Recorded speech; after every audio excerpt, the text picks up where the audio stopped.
Okay, so rational numbers are fractions, so that's definitely rational. Repeating decimals are rational. Also decimals that stop, like if we had something like 2.5 or something, that would be also rational.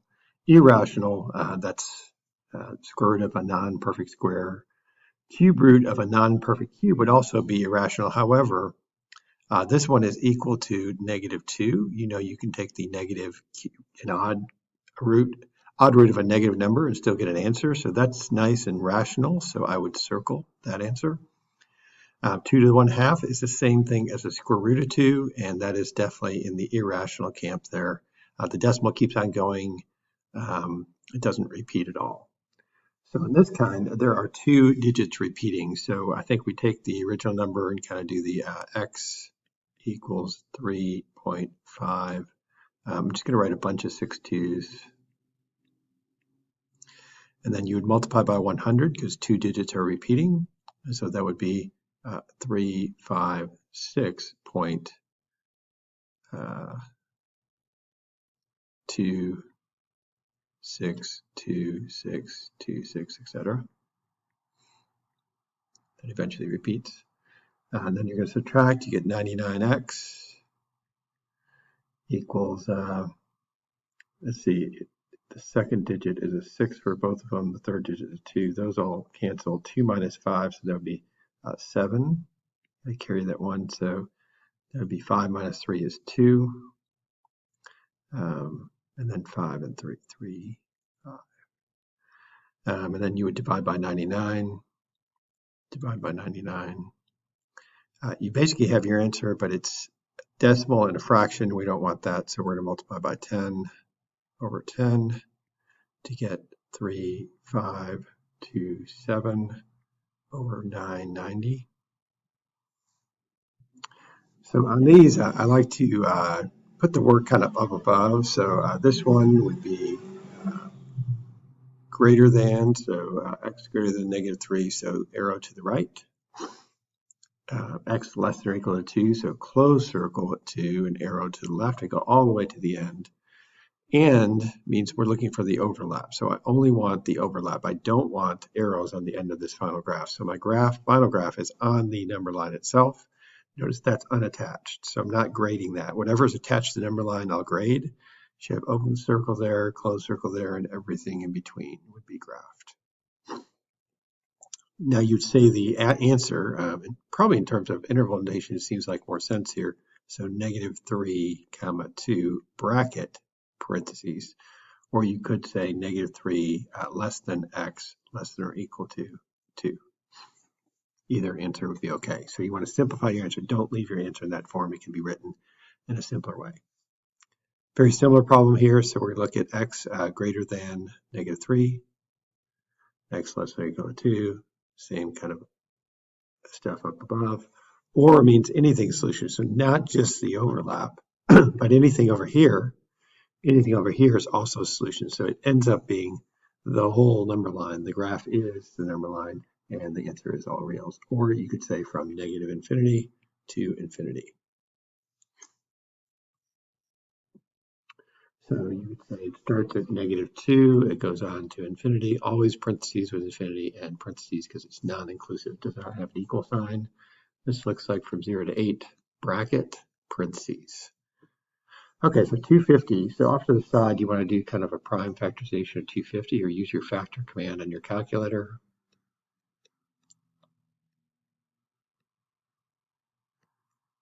So it looks like I have 3 5s and a 2 there.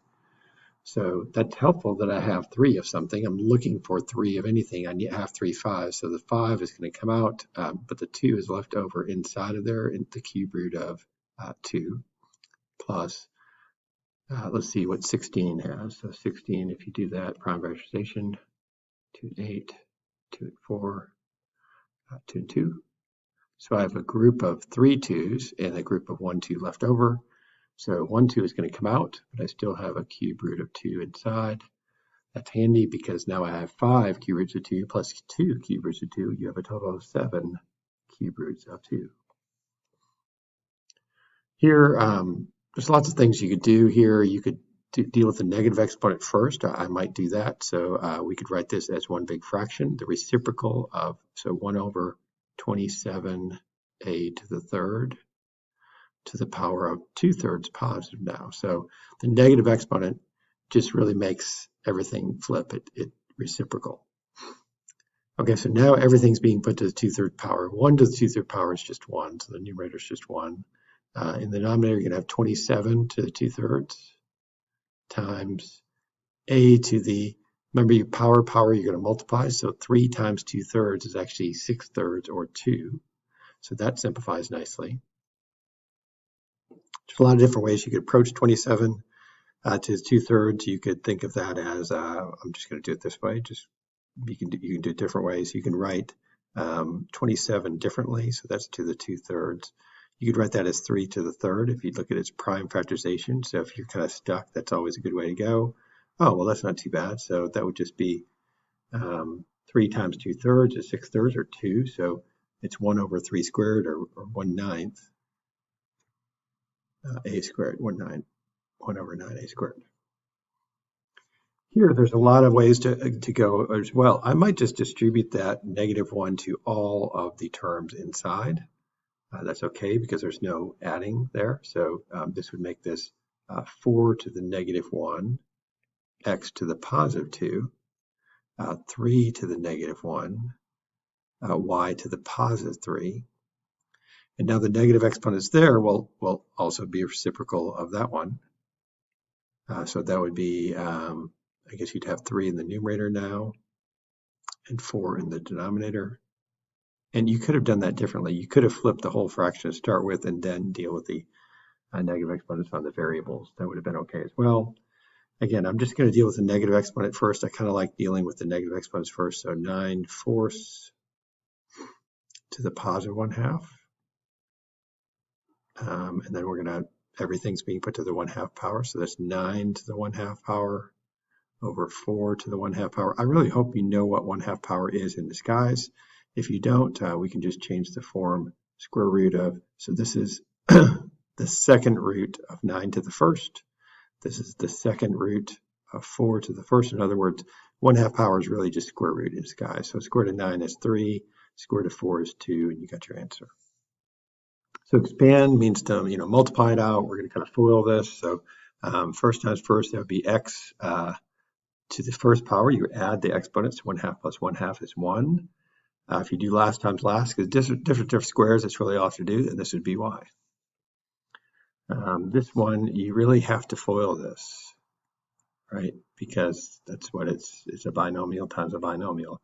And unlike this one, where we only had to do first and last, inside outside will cancel out, we're going to have to full FOIL it here. So this would be 4x squared minus 2x minus 2x. So I'm going to say minus 4x.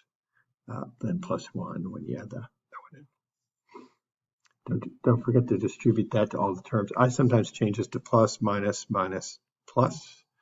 Then just add like terms. 3x squared plus 4x squared is 7x squared. Negative 5x minus 3x is minus 8x. 8 plus 6 is plus 14. Factor the expression completely. So first thing you want to do is take out a GCF. That makes this problem a lot easier. And now the factoring actually isn't that bad. Hopefully you see it. It's difference of squares. 9a squared is a perfect square, so 3a and 3a. 25 is a perfect square, so 5 and 5. The square root of both those. One of them is plus, one of them is minus. The difference of squares. Pull out a 3 here if you see it. So x squared minus 10x plus 9. And then keep going. Maybe it factors some more. I'm guessing it does. 9 and 1 maybe. And maybe both negative, it looks like. You got it. Okay, so we have the x to the 5th minus 2x to the 4th plus, I'm going to put the second two terms, not changing the signs, I'm just putting them in parentheses. So pull out GCF, well, that's x to the 4th times x minus 2 minus, I'm pulling a negative, x times x minus 2. Wow, so I get x to the fourth minus x times x minus 2. Now that can be simplified quite a bit. So I don't know if you see it, but there's definitely an x in that first parentheses. So x times x cubed minus 1 times x minus 2. And I hope you see this. Do you see this goes further? So that's difference of cubes. So this will simplify even further. So that would be x minus 1 times x squared plus 1 times x plus 1 times x minus 1. So that was difference of cubes right there. Hopefully you have that formula memorized, the a cubed minus b cubed, because 1 is like being cubed there. It's like 1 cubed is the same as 1, so that's a perfect cube. Here, wow, this one looks tough. So I'm going to use the AC method. When it's kind of tough, I'll use the AC method. So A is 3, C is negative 4, so negative 12. So I'm going to factor negative 12 all the different ways I can. 1 and 12, 2 and 6, 3 and 4. Do any of those add up to negative 11? Well, maybe. So if we make that one, I think that could work. So I'm going to split up that middle term. It's going to be 3x squared minus 12x plus x minus 4y squared. I'm sorry, that's plus xy. That's xy also, sorry. I didn't see the xy there. Okay, so we split up that middle term using those factors we found that added up to negative 11. So now we're going to regroup them, the first two, next two. Pull out the GCF. It looks like it's going to be 3x times x minus 4y plus y times x minus 4y. And so we get the result of, it does match there. So one of them is x minus 4y, and one of them is 3x plus y. This one fits the form of difference of cubes, so it's just a matter of seeing that's 3 to the third, that's 2 to the third, that's x to the third minus in between. So your a is 3x, your b is 2, and you're plugging into the formula. So it'd be 3x minus 2 times 3x squared, which is 3x times 3x, which is 9x squared, plus 2 times 3x, which is 6x, plus 2 squared, which is 4. This one, wow, it's got a lot to it. I do see that 3 is a GCF. Looks like x squared is part of the GCF, and y squared is also part of the GCF. Let's take those out and see what this looks like. This would be x to the third, y to the third, minus 5y plus 8x squared. That's it. I think you're done. So that is considered factoring because I took the same term out of every term. If you can only take it out of 2 terms, that's not really factoring there.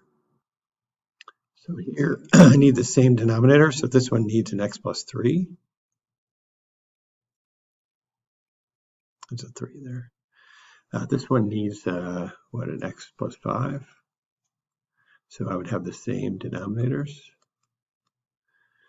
So this becomes one big fraction. The denominator is x plus 5 times x plus 3. And this is just, x plus 5 plus 2x plus 6. And then you're just going to simplify that. It looks like that would be 3x plus 11 over x plus 5 times x plus 3. Okay, just factor everything. This is one of those fun problems that you get to cancel, hopefully. That's the goal. So this will be, let's see, that first one would be x and x. Factors to 6, so it's got to be 6 and 1, I think. Adds up, wait, will it add up? No, it's not 6 and 1. Ooh, that's bad. Okay, how about 3 and 2? 3 and 2. Okay, one of them's negative, so the bigger one has to be negative. I think that works. Okay, good. The denominator of the first fraction would be x times x plus 2. So you see that GCF there. In the second fraction, you got x squared times x plus 1, and you have x, so you've got to be 3 and 1, and minus, and plus, the bigger number is negative. So I see x minus 3 cancels. One of the x's cancels, so I'm going to take out that exponent. It was 2 x's up there, now it's just 1. X plus 2 cancels. This is awesome. X plus 1 cancels. I think we just have an x, so I think all that simplifies to just x. Pretty fun. Okay, this one, the first thing you want to do is flip that, right? So this second fraction is going to be flipped there. So the first fraction will just be x minus 4 over x plus 2, x minus 2, times, I'm going to put this bottom one up top, so if I simplify that or factor that, I guess that'll be x plus 2, x plus 3. Put the top one down to the bottom, so that'll be x, looks like 4 and 1, I'm guessing. The bigger number is negative, so minus 4 plus 1, I think that works. Put parentheses around that. So x minus 4 goes away, x plus 2 goes away, and I think we have x plus 3 over x minus 2 and x plus 1. Okay, so this one, think about the end in mind. So think about what we'd like that denominator to be. We'd like it to be cube root of x to the third. It's only cube root of x to the first, so we need to multiply by cube root of x squared to get that to happen. Squared, cube root of, that's a third root of x squared. And so that simplifies to be 2, that's 2 there, 2 times cube root of x squared on top and x on the bottom. I don't want you to skip those two, so let's see if I can write on them. Can I write on this? No, I can't. So 1 over, let's see, 1 over the square root of x plus 3, okay? 1 over square root of x plus 3. So that's going to be a conjugate situation. So you're going to multiply by the conjugate, square root of x minus 3 is the conjugate of square root of x plus 3. So I change the sign in between. I don't change the two numbers. So pretend that's a fraction bar there. So up top you would get square root of x minus 3. And down below, the first times first would be x minus 9, I believe. So it's a big fraction there. That would be your answer. And number, let's see, 24, 1 over 2 over square root of x minus 1 plus square root of 5. 2 over square root of x minus 1.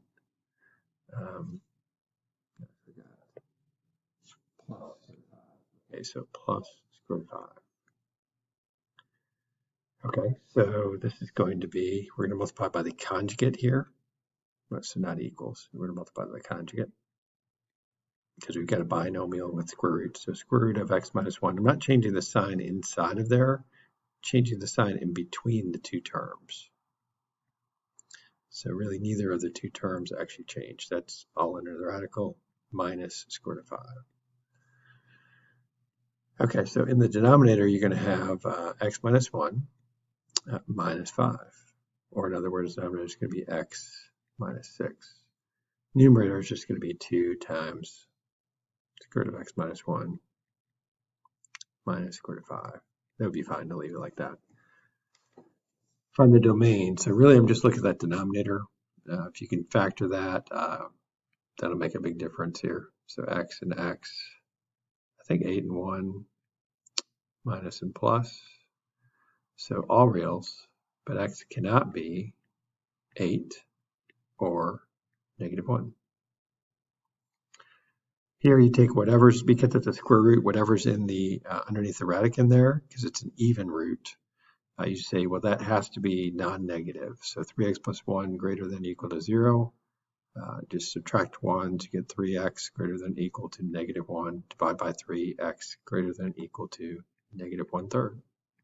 That's actually your domain. You don't have to change it at all. Cube root, you don't have to do that because you can take cube root of odd numbers, negative numbers, positive numbers, 0. So this is going to be all reals for all cube roots, pretty much. That's your review.